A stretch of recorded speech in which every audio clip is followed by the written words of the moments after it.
E aí, pessoal, tudo bem? Hoje a gente vai falar sobre como revisar ativamente, que parece ser uma coisa que muita gente fala sobre as formas de fazer, mas parece que fica meio vaga, a gente não entende muito bem como que realmente a gente pode aplicar isso.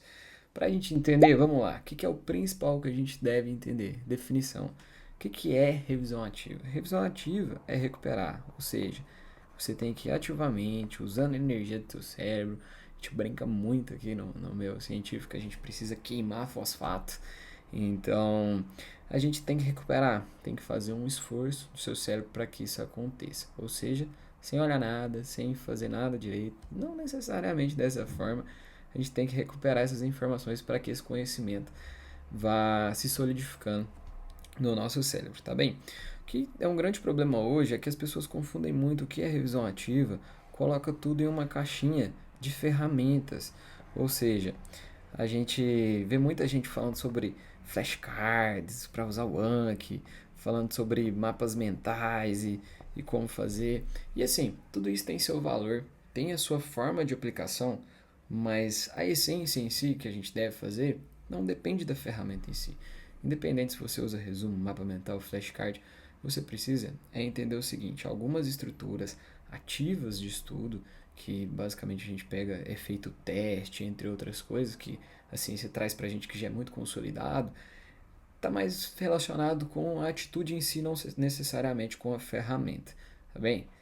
Então a gente tem todas essas estruturas, né? A gente tem aí mapas mentais, flashcards, resumos, e tudo que a gente quer fazer com isso é recuperar essas informações, ou seja, a gente precisa entender que são ferramentas.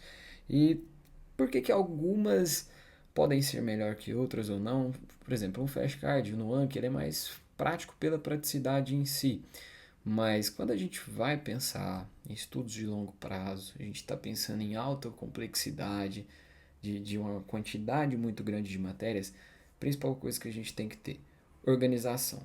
Depois eu vou fazer um vídeo explicando sobre a teoria dos esquemas, mas o que a gente precisa entender? O nosso cérebro precisa economizar energia. Quando a gente tem estruturas organizadas que fazem ligações, ou seja, quando a gente tem organização, e isso economiza energia do nosso cérebro quando ele vai buscar essa informação. Sempre que a gente está buscando uma informação, ele está gastando energia. E aí, quando a gente faz isso, a gente está economizando energia. Então, por exemplo, ele consegue trazer ligações. Consegue perceber que isso aqui parecem neurônios? É até meio intuitivo. Mas, beleza, então a gente tem que ter organização. E uma dica que às vezes os flashcards e alguns outros pecam muito é a gente entender o seguinte: a gente está falando de estímulos, a gente é ser humano, nosso cérebro basicamente vai ter vários sensores que captam vários estímulos. O que a gente precisa? Diversificar esses estímulos máximos possíveis e entender que, para o nosso cérebro, alguns estímulos são mais importantes. Quais são os estímulos mais importantes? Basicamente, visuais e emocionais. Então a gente vai ter o nosso cérebrozinho lá, todo bonitinho, gente. Isso aqui é um cérebro, tá? Acredite se quiser.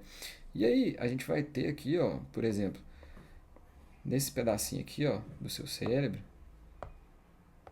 essa parte aqui, tudo para ser um córtex visual. Então, tudo isso aqui é para interpretar as informações visuais que estão chegando. Depois ele ainda manda para frente, para a gente interpretar essas informações e correlacionar com as estruturas que a gente aprendeu, tudo que a gente tem. Então, assim, grande parte do seu cérebro é muito para estímulos visuais. Então, sempre que você puder, utilize imagens nos seus negócios. Então, por exemplo, eu já estava estudando, fazendo um mapa mental de cirrose, cara. E aí, olha que legal, eu gosto muito de One Piece. Vocês conseguem ver que eu consegui jogar o Ivankov aqui? Por quê? Porque isso traz uma relação tanto emocional, ou seja, é uma imagem de um desenho que eu gosto, de um anime que eu gosto de assistir, e isso traz para mim uma relação emocional. Além disso, traz uma relação visual. Tava falando de hiper estrogenismo. E basicamente é um personagem do desenho que enfia a unha nas pessoas e muda elas de sexo, basicamente. Então, assim, trabalhando basicamente aí seria o hiperestrogenismo da cirrose, né, que pode acontecer. Então, assim, entende que puxei relação de cá, quanto mais correlações e estruturas a gente conseguir jogar, melhor vai ser. Então, basicamente é isso. Eu gosto muito de trabalhar com mapas mentais por causa disso. Isso não te impede de trabalhar com flashcards. Minha dica, vai trabalhar com flashcards? Faça organizações gerais dos conteúdos na sua cabeça, pelo menos.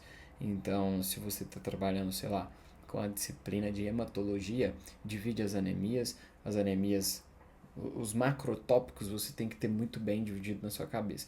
Isso para qualquer área que a gente for fazer. Nosso cérebro precisa de organização para economizar energia para quando ele for buscar esses conteúdos, tá bem? Uma forma fácil, que eu não falei, né, no início, mas uma forma legal da gente recuperar essas informações é com a técnica do Feynman, que é o físico lá, que basicamente é a gente explicar de forma muito simplificada, que alguma pessoa pudesse entender. Então, por exemplo, eu pego o meu mapa mental que eu fiz, que é o meu material de revisão, vou e explico o ramo dele, sem olhar. Então, vou lá, dou uma olhadinha, começo a explicar esse ramo. E às vezes eu vou precisar olhar de novo. Beleza, não tem problema. Mas, por exemplo, mapas mentais eu vou revisar uma vez por semana. Então, com o tempo, alguns vão ficando mais rápidos, outros vão ficando mais complexos. E isso vai te dando uma dinâmica muito boa ao longo do tempo. Então, a minha dica, usa Feynman, tenta explicar esses processos aí que vai ser muito proveitoso. Mas tem outras formas de fazer isso. Às vezes só lembrando mesmo, percorrendo o mapa. Às vezes com os Anki, lembrando as respostas, as perguntinhas. Mas de forma intuitiva, o que, que você precisa fazer? Você precisa dar um recall na sua memória. Você precisa recuperar esse conteúdo, organizar ele na sua mente, para que você saia e consiga buscar depois de forma mais fácil. Beleza? Por hoje é isso. Então, muito obrigado. Se você gostou, envia para os amigos, comenta aqui embaixo. Vamos construir uma comunidade de gente que está estudando para conhecimento, não para, sei lá, para falar que faz cursinho ou algo nesse sentido.